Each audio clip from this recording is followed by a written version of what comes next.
আজ 13 বছর হয়ে গেল, মেয়ে দেখতে পাই না। আর চোখের জল তো পড়েই যায়।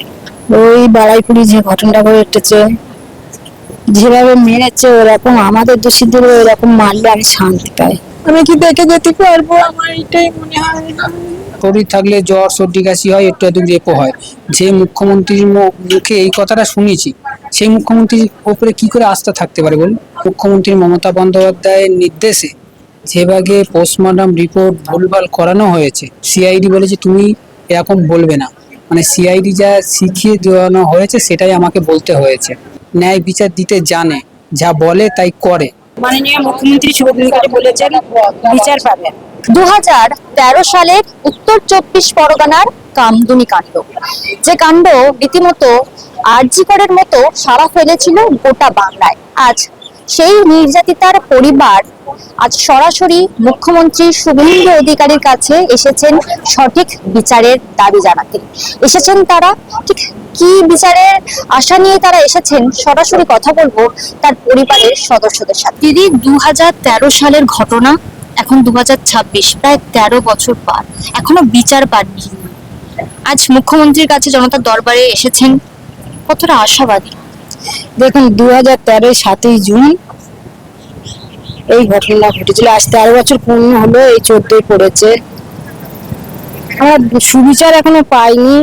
আর চোখের জল তো পড়েই যায়, ব্রেনটা কাজ করে না, ভুলে যায়। কি শাস্তি চান? এরা মূল অভিযুক্ত।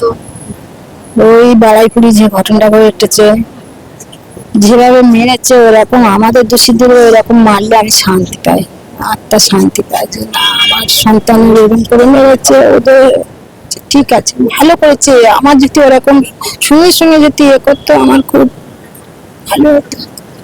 সে কষ্ট হয় কথা বলতে। আজ 13 বছর হয়ে গেল, মেয়ে দেখতে পাই না। রাস্তাতে সব মেয়েরা মনে হয় যে আমার মেয়েটা এরকম। আপনার মেয়ের অনেক স্বপ্ন ছিল, মানে অত এগিয়ে যাচ্ছিল পড়াশোনা, চাকরির দাম বেড়ে যাওয়া, বিয়ের কথা বলে রেগে যেত। কি পড়তে দাও, আমার জায়গায় দাঁড়াবো। কি করে খেলো দিন, মানে আসছে না। যদি কোনো অ্যাক্সিডেন্টের মতো তা মনে বুঝতে পারতো যে ব্যারামে অ্যাক্সিডেন্টে মারা গেছে। রাক্ষসীরা কি করে ছিঁড়ে তাহলে খেলো, মা কি কষ্ট।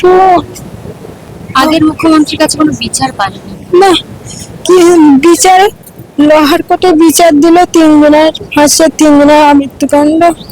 হাইকোর্টে গিয়ে বিচার পেলাম কি 4 জনের বিকুল খালাস, আর 2 জনের সুপ্রিম কোর্টে নিয়ে গেছে।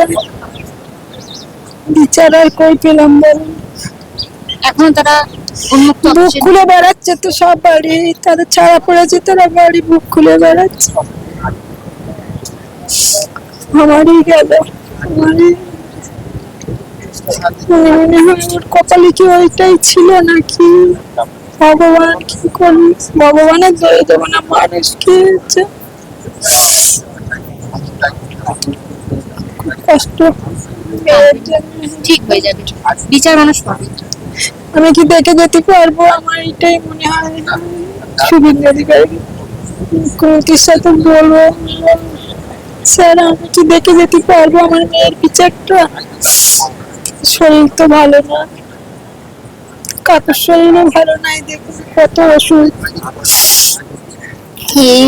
ওষুধ খেয়ে খেয়ে, নার্ভের ওষুধ খেয়ে খেয়ে সব বেঁচে আছে।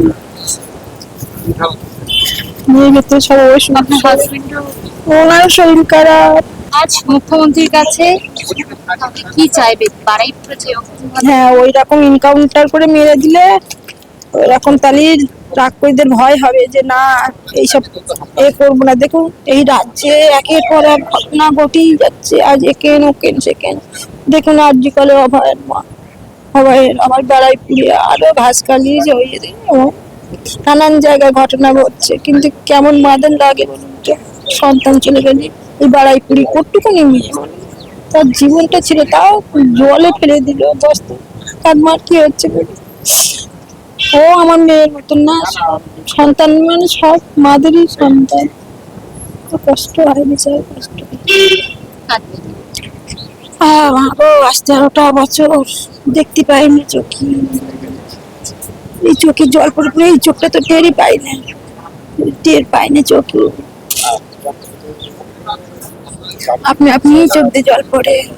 আমরা দেখুন বারুইপুরেতে মাননীয় মুখ্যমন্ত্রী শুভেন্দুদা বলেই দিয়েছে আমাদের আইনি দিক দিয়ে সহযোগিতা ফুল সাপোর্ট করবে। আজকের আমরা মাননীয় মুখ্যমন্ত্রীর কাছে বলতে এসেছি যে তৎকালীন মুখ্যমন্ত্রী মমতা বন্দ্যোপাধ্যায়ের নির্দেশে যেভাবে পোস্টমর্টম রিপোর্ট ভুলভাল করানো হয়েছে এবং বডির সাথে পোস্টমর্টমের কোনো মিল নেই। ঘটনাস্থলে আমার দিদির ডেড বডি পড়েছিল, সেখানে সিআইডি অফিসাররা গিয়ে ছবি তুলেছে, সেই ছবির সাথে পোস্টমর্টম রিপোর্ট মিল নেই। এবং যে 54 জন যে সাক্ষী ছিল, সেই 54 জনের মধ্যে মাত্র 20 জনের সাক্ষী নিয়েছে। আমার ফ্যামিলির আমার ফ্যামিলির লোকদেরকেও সাক্ষী নেওয়া হয়নি। এটা কার নির্দেশে, সিআইডি কার নির্দেশে এটা করলো? এবং আমার কাকা ছিল মেন সাক্ষী। আমার কাকা পুলিশের আঘাতে, আন্দোলন করতে গিয়ে পুলিশের আঘাতে মারা যায়। তা কাকা বেঁচে থাকাকালীন লিখিত এবং ভিডিওগ্রাফ করে সিআইডি বয়ান নিয়েছিল। কাকা যখন নেই আর, তাহলে সেই ভিডিওটা বা লেখা যে কাকা দিয়ে লিখে যে সইটা করানো ছিল, সেটা কেন লোয়ার কোর্টে বা হাইকোর্টে কেন দেওয়া হয়নি? এই সমস্ত অনেক প্রমাণ আছে আমাদের কাছে, একটা না প্রায় 11 না 12খানা প্রমাণ আমাদের কাছে আছে, যেগুলো সিআইডি করেনি, গাফিলতিগুলো করেছে। মানে ধরুন পোস্টম্যানের সাথে কেন ফটোর মিল নেই, এইসব বিভিন্ন রকম আছে। এবং আমি সেই দিনকে দ্বিতীয়বার যখন আমার দিদিকে খুঁজতে যাই, আমি কিন্তু ওই 9টা আসামিকে আমি কিন্তু ওই গেটের বাইরে ঘোরাঘুরি করতে দেখেছি। আমি সেই কথাটা সিআইডিকে বলেছি যে আমি এটা জানি, আমি সাক্ষীটি বলতে চাই। সিআইডি বলেছে তুমি এরকম বলবে না। মানে সিআইডি যা শিখিয়ে দেওয়ানো হয়েছে সেটাই আমাকে বলতে হয়েছে।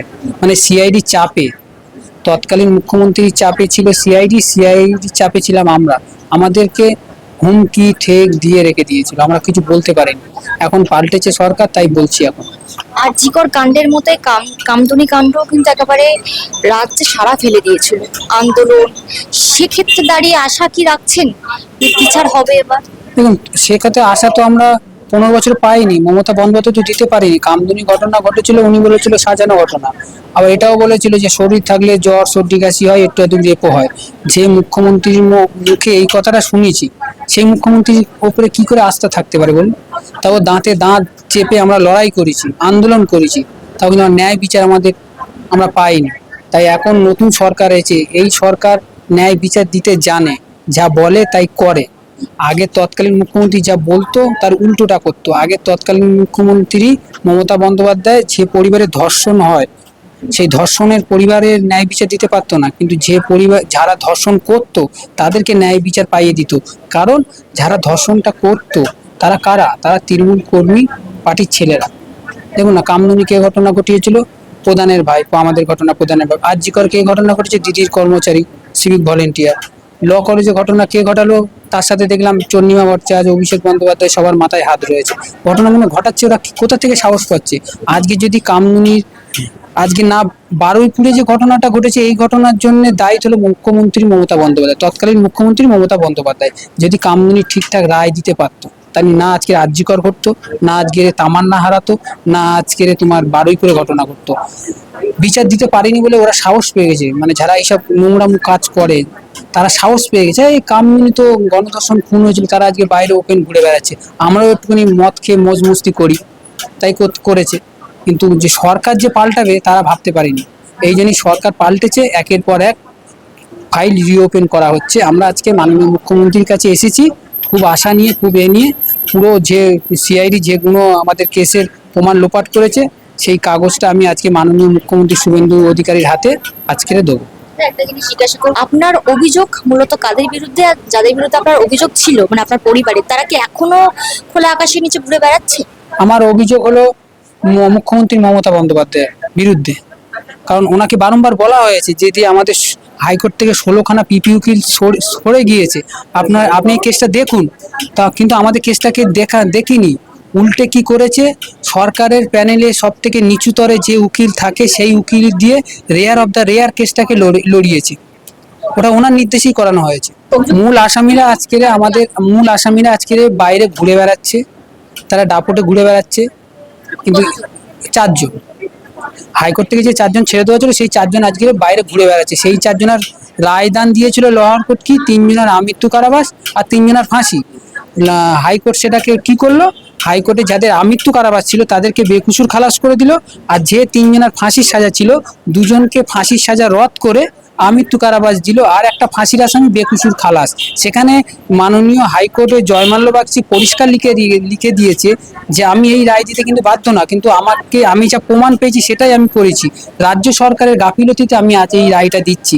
একটা বিচারক জজ সাহেব সে পর্যন্ত বলেছে রাজ্য সরকারের গাফিলতি ছিল, তার জন্যই এই রায়টা হয়েছে। আজকে তারা ঘুরে বেড়াচ্ছে একমাত্র তৎকালীন মুখ্যমন্ত্রী মমতা বন্দ্যোপাধ্যায়ের আদেশে নির্দেশে সবকিছুতে। মুখ্যমন্ত্রীর সাথে কথা বললেন, নতুন করে কি আমাকে ফাইল খোলার? হ্যাঁ, মাননীয় শ্রী শুভেন্দু অধিকারী মহাশয় আগেও বলেছেন যে নতুন করে ফাইল খোলা হবে, আজও বলেছেন যে নতুন করে তদন্ত হবে এবং ফাইল খোলা হবে। আমরা তাতে খুবই খুশি যে উনি আমাদের পাশে আছেন এবং পুনরায় তদন্ত হবে। এবং আমরা চাইছি দৃষ্টান্ত থেকে দৃষ্টান্তমূলক সাজা হোক, কারণ ফাঁসির আসামি ছাড়া পেয়ে গেছিল। তো সেই জায়গায় দাঁড়িয়ে আজ আমরা খুব খুশি, উনি আমাদের আশ্বস্ত করেছেন। 13 বছর কেটে গেল, এখনো সাজা বিচার পাননি। মুখ্যমন্ত্রী বলেছেন যে আবার ফাইল খুলবে, যারা এখনো বাইরে ঘুরছে তাদের কি শাস্তি চাইছেন? আমরা চাইছি যে পুনরায় তদন্ত হোক, তদন্তের আওতায় এনে দোষীদের দৃষ্টান্তমূলক সাজা হোক, এটাই আমরা চাইছি। তথ্যপ্রমাণ কি এখন আছে বলে ওটাই আমার দেখুন, সেই পুরনো ফরেন্সিক রিপোর্ট, পুরানো সিআইডি রিপোর্ট সব কিছু তো পুরানোই। তো এখানে নতুন করে তদন্ত তো আর কিছু নেই। তো পুনরায় আবার তদন্ত করলে দেখুন আইন যেমন আছে আইনের ফাঁকও আছে। তো সেই জায়গায় দাঁড়িয়ে এই সরকার যখন এসছে অবশ্যই বিচার হবে, আমরা বিচার পাবো। হ্যাঁ, বিচার পাবো, মেয়ের বিচার পাবো। আমরা তো কোনো অন্যায় করিনি না, আমরা বিচার পাবো, মেয়ের বিচার পাবো। মাননীয় মুখ্যমন্ত্রী শুভেন্দু অধিকারী বলেছেন বিচার পাবেন। 13 বছর পার, মায়ের চোখে এখনো জল।